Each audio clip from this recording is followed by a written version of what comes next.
Assalamualaikum warahmatullahi wabarakatuh. Perkenalkan, nama saya Nur Zahwa Hairiyah. Saya dari Universitas Palangkaraya, jurusan Ilmu Administrasi Negara, kelas A, angkatan tahun 2020. Tujuan saya dalam pembuatan video ini yaitu untuk mengerjakan tugas yang telah diberikan dosen saya pada mata kuliah Komunikasi Publik, Ibu Fitriana Selpi, SIKOM MPA. Dalam video ini saya akan membahas tentang pupuk subsidi. Ada apa sih dengan pupuk subsidi? Halo teman-teman, sudah pada baca berita belum? Katanya pupuk subsidi sekarang sedang mengalami permasalahan, yaitu kelangkaan pupuk subsidi dan melonjak mahal dari tahun ke tahun. Gimana ya nasib para petani? Mari kita bahas permasalahannya.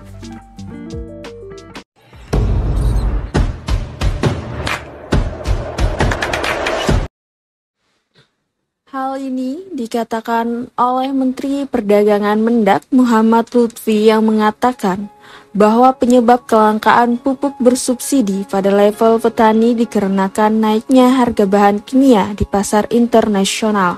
Ini penyebabnya memang karena harga kimia di dunia naik tinggi, sehingga menjadikan alokasinya menjadi turun.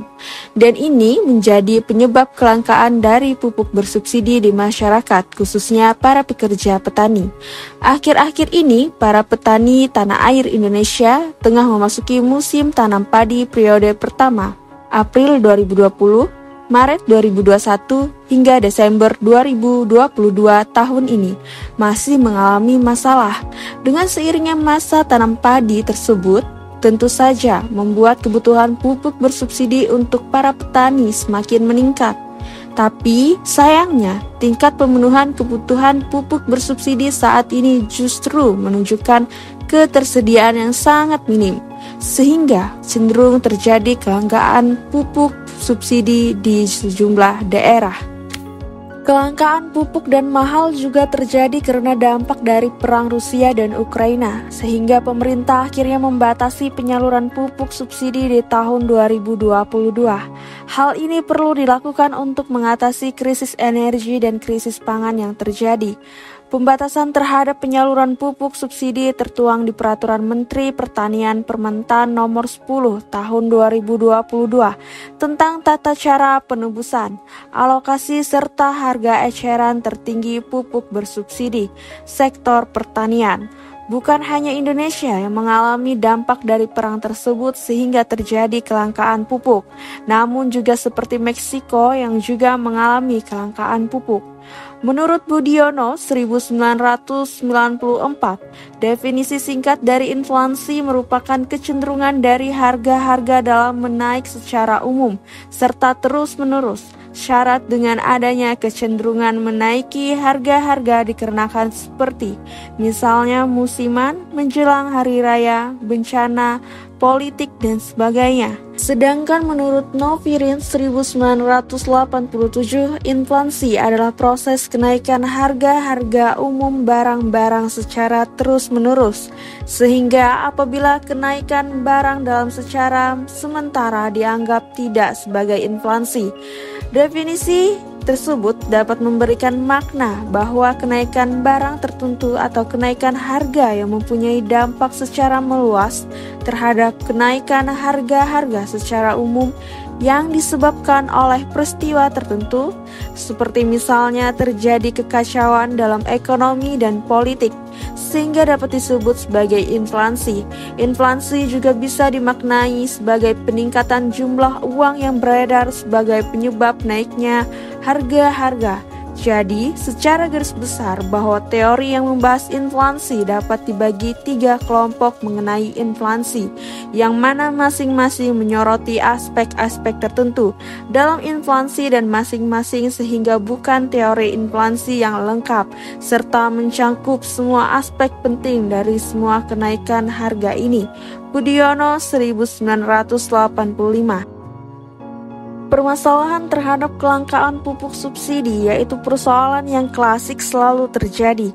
Meskipun demikian, sejatinya permasalahan pupuk bersubsidi ini terkawal melalui kebijakan kartu tani di dalam surat keputusan Menfrindak nomor 70-MPP-KIP-2-2003 mengenai tentang pengadaan serta penyaluran pupuk bersubsidi bagi sektor pertanian.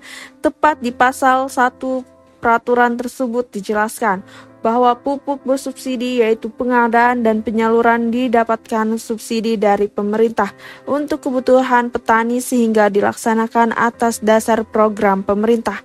Seharusnya dengan melakukan kebijakan tersebut, permasalahan penyaluran pupuk subsidi di Indonesia dapat diatasi dengan penggunaan kartu tani.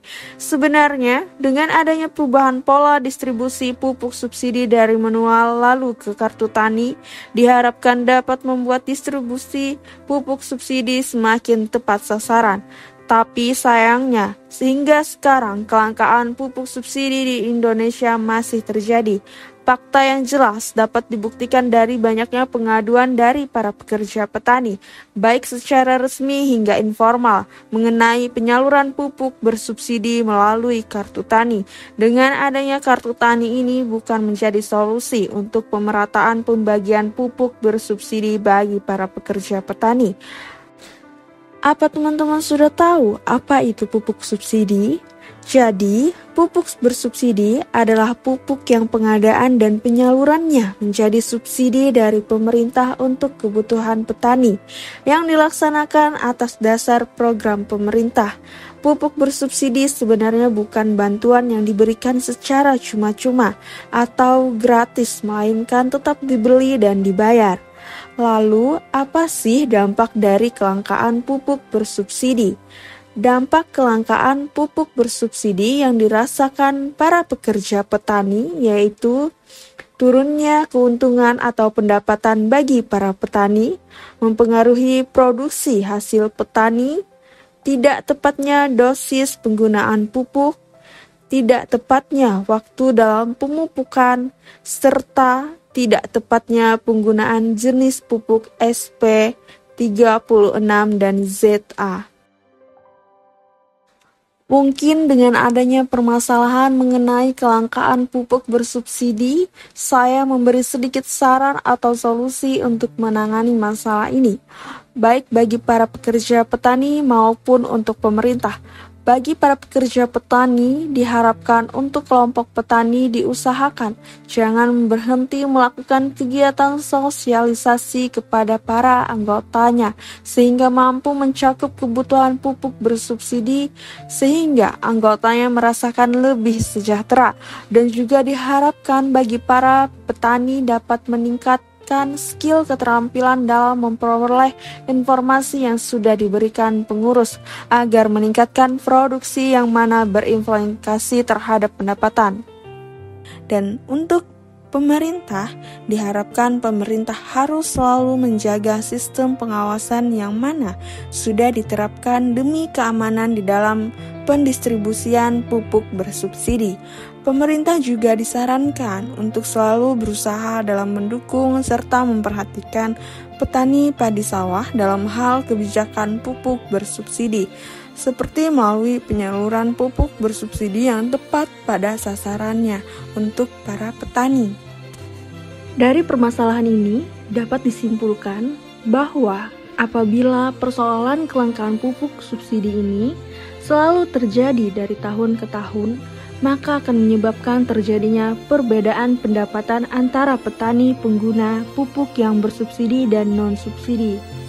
Sehingga penggunaan pupuk non-subsidi dan penggunaan pupuk bersubsidi menjadi kecemburuan sosial. Apabila tidak segera ditangani dengan baik, pasti akan berprospek yang menyulitkan para petani dalam tujuan mengembangkan hasil dari pertaniannya.